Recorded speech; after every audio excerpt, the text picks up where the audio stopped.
नमस्कार. आधीच्या व्हिडिओमध्ये आपण एक थिअरम बघितला होता, त्याचं स्टेटमेंट सांगितलंय, लक्षात ठेवा, पाठ करून ठेवा.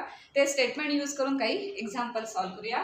First example, if a is equal to 5, b is equal to 7, c is equal to square root of 109, find angle c. So सगळ्या साईड लेंथ दिलेल्या आहेत, त्याच्यावरून एक अँगल फाइंड आउट करायला सांगितलंय. त्यामुळे आधीच्या थिअरम मधलं जे स्टेटमेंट आहे ते इथे आपण अप्लाय करूया. अँगल सी म्हटलंय म्हणजे कॉस सी जर आपल्याला लक्षात आधी फाइंड आउट करता आलं तर त्यावरून सी काढता येईल. तर आपल्याला कॉस सी साठी फॉर्म्युला लागेल. मग कॉस सी असेल तर आपल्याला कुठला फॉर्म्युला घ्यायला लागेल? C square is equal to तो फॉर्म्युला घ्यायला लागेल. सो तो फॉर्म्युला अप्लाय करूया. सो वी नो दॅट त्या तिन्हीपैकी कुठलाही चालतो, जो लागेल, जो तिथे ज्या फॉर्म्युल्याची गरज असेल तो फॉर्म्युला घ्यायचा. सी साठी हवा आहे, त्यामुळे आपण घेणार C square is equal to A square plus B square minus 2ab cos C. पण आपल्याला कॉस सी आधी इव्हॅल्युएट करायचं आहे, त्यावरून सी नंतर काढता येईल. त्यामुळे आपण कॉस सी काढायचं आहे. कॉस सी साठी फॉर्म्युला घेऊया. That implies cos C is equal to A square plus B square minus C square upon 2ab.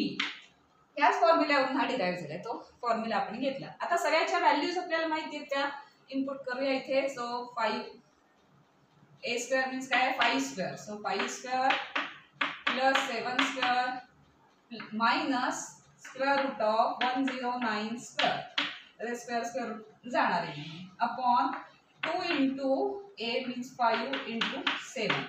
So which is equal to 25 plus 49 minus 109 upon 2 into 35. आता असंच ठेवूया, 70 नको करायला, 2 into 35 ठेवूया. इथे जर काही फॅक्टर्स आले तर ते कॅन्सल वगैरे करायला इझी होईल.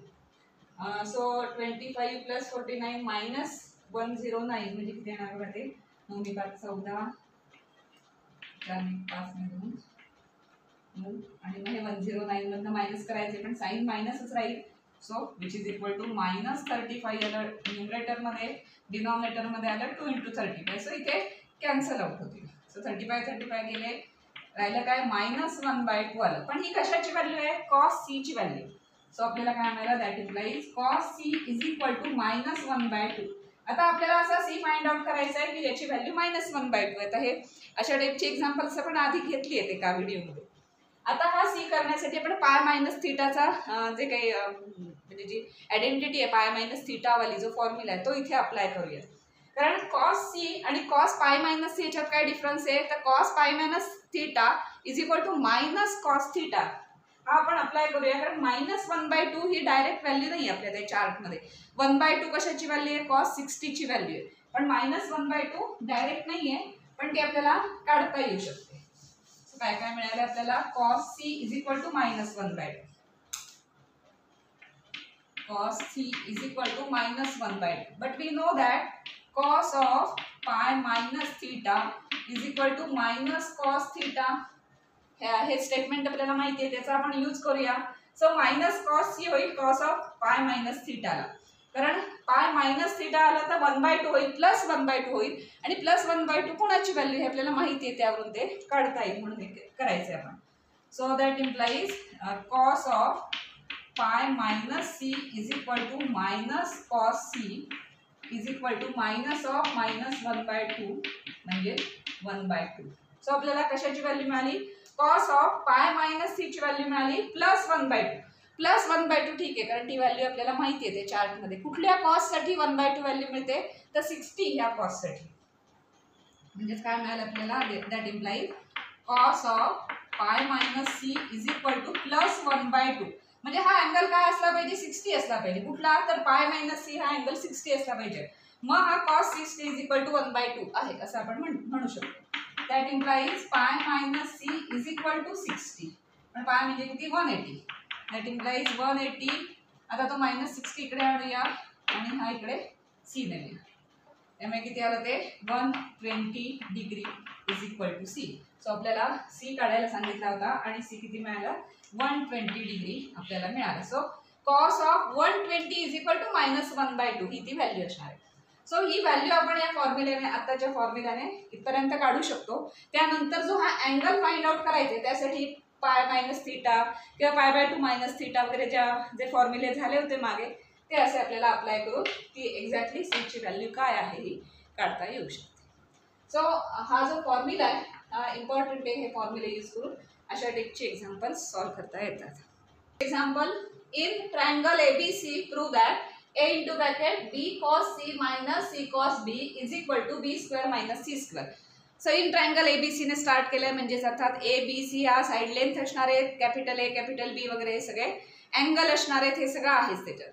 तर आपण लेफ्ट साइड कन्सिडर करूया आणि राईट साइड इथे का प्रूव्ह करणार आहोत. त्यासाठी ह्याच्या आधीचा जो थिअरम होता त्या थिअरमचं स्टेटमेंट इथे आपल्याला लागणार आहे, ते फॉर्म्युले लागतील इथे. सो कन्सिडर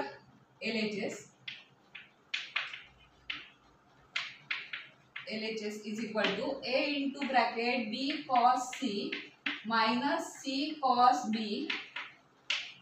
आता आपण काय करायचं, हे a ने फक्त मल्टिप्लाय करूया आणि नंतर तो फॉर्म्युला अप्लाय करायचा. सिंपल आहे याचा proof.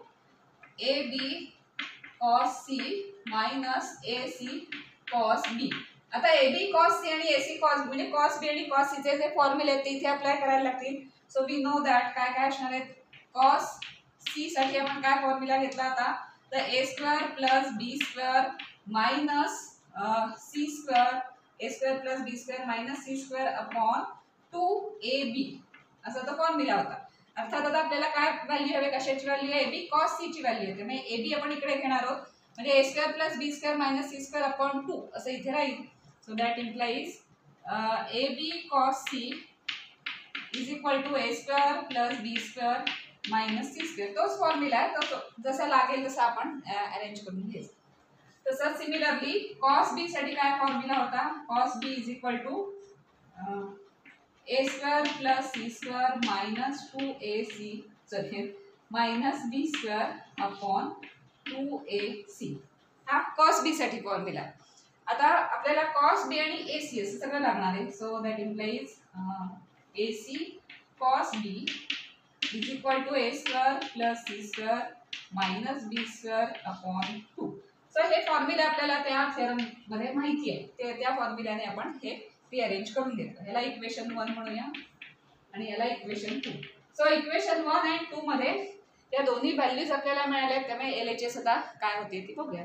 Therefore from equation 1 and 2 LHS becomes LHS is equal to AB cos c means काय असणार आहे, a square plus b square minus c square upon 2 याची व्हॅल्यू आली.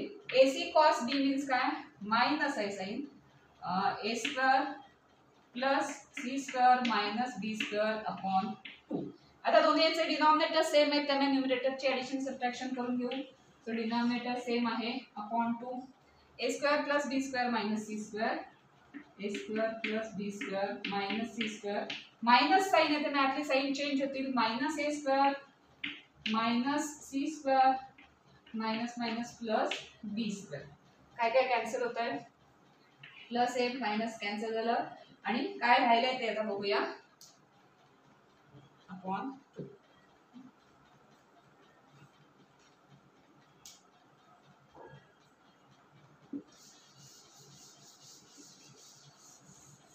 सिम्प्लिफाय झालंच आहे, ऑलमोस्ट झालंय, तर थोडंसंच राहिलं. तर काय काय राहिलं, B square plus B square means 2b square.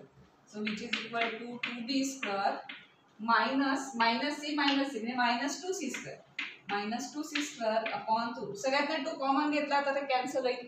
ते आता सिम्पल आहे, इज इक्वल टू काय राहिलं फक्त b square minus c square which is equal to RHS. Hence proved. त्यामुळे हे स्टेटमेंट प्रूव्ह झालेलं आहे. तर त्या थेरमचं जे स्टेटमेंट आहे ते असं एक्झाम्पल सॉल्व्ह करताना आपल्याला उपयोगी पडतं.